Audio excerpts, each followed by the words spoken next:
শীতকালে সবচাইতে যে বেশি রোগটা দেখা যায় সেটা হলো শ্বাসকষ্ট, ব্রঙ্কিয়াল অ্যাজমা, সিওপিডি। আমি ডাক্তার শফিকুল আলম এই সম্পর্কে কিছু ধারণা দেওয়ার চেষ্টা করছি আপনাদেরকে।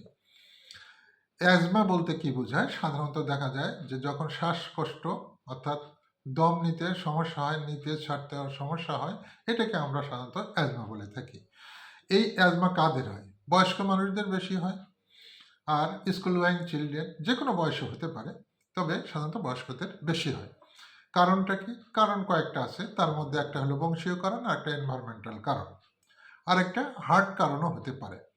বংশীয় কারণ কি? যদি নানা নানি, দাদা দাদি, মামা খালা ফুপু এদের মধ্যে যদি কারো হয়ে থাকে, তাহলে এই বংশধারায় দেখা গেল ওইটা আবার তার ওই বাচ্চার বা ওই মানুষের শরীরে চলে আসতে পারে। এটা হলো বংশীয় কারণ।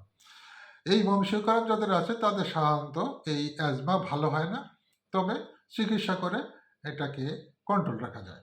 আর এনভায়রনমেন্টাল কারণ বা অ্যালার্জিক কারণ, এগুলো কি কারণে হতে পারে?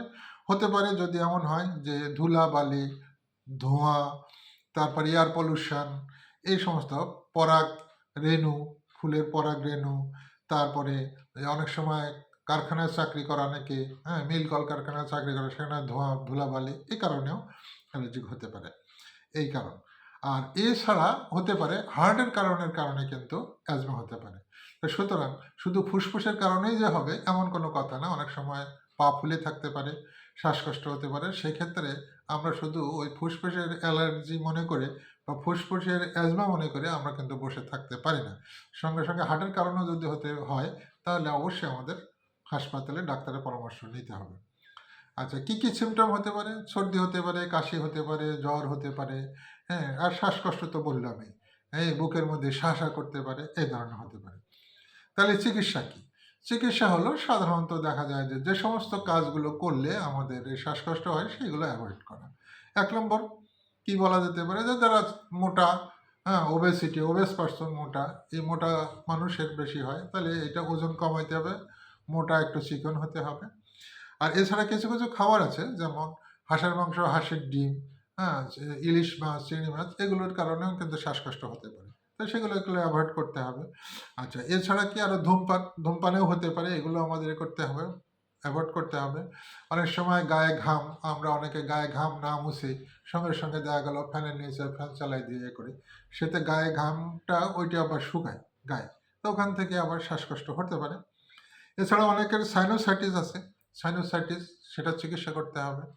তারপর আমরা অনেক সময় দেখা গেল যে এই শীতের দিনে কম্বল মুড়ি দিয়ে ঘুমাই, লেপ মুড়ি দিয়ে ঘুমাই, তো ওখানে যে সমস্ত ধুলাবালি বিভিন্ন ইয়ে থাকে, যেগুলো আঁশ থাকতে পারে, পশম থাকতে পারে, সেগুলো যে এগুলো আবার শ্বাসকষ্ট তৈরি করে। তো সেই জন্যে আমরা এই সমস্ত জিনিসগুলো যদি আমি অ্যাভয়েড করতে পারি, তাহলে আমাদের শ্বাসকষ্টটা থেকে আমরা দূরে থাকতে পারি। আর এছাড়া এর পরেও যদি না হয়, তাহলে আমরা কিছু ওষুধ ব্যবহার করতে পারি। মেডিসিন আছে, হুম, মেডিসিন যত ট্যাবলেট, অনেক সময় ইনজেকশনও ব্যবহার করা হয়। তারপরে ইনহেলার, নেবুলাইজার, এগুলো দিয়ে আমরা করতে পারি। এরপরে অক্সিজেনও লাগতে পারে। এরপরেও যদি কোনো সমস্যা হয়, যদি দেখা গেল এগুলো হচ্ছে না, তাহলে নিকটস্থ কোনো ডাক্তার, রেজিস্টার্ড ডাক্তার, হাসপাতাল অথবা ক্লিনিকে আমরা ভর্তি হতে পারি। সেখানে যেয়ে আমরা চিকিৎসা নিতে পারি।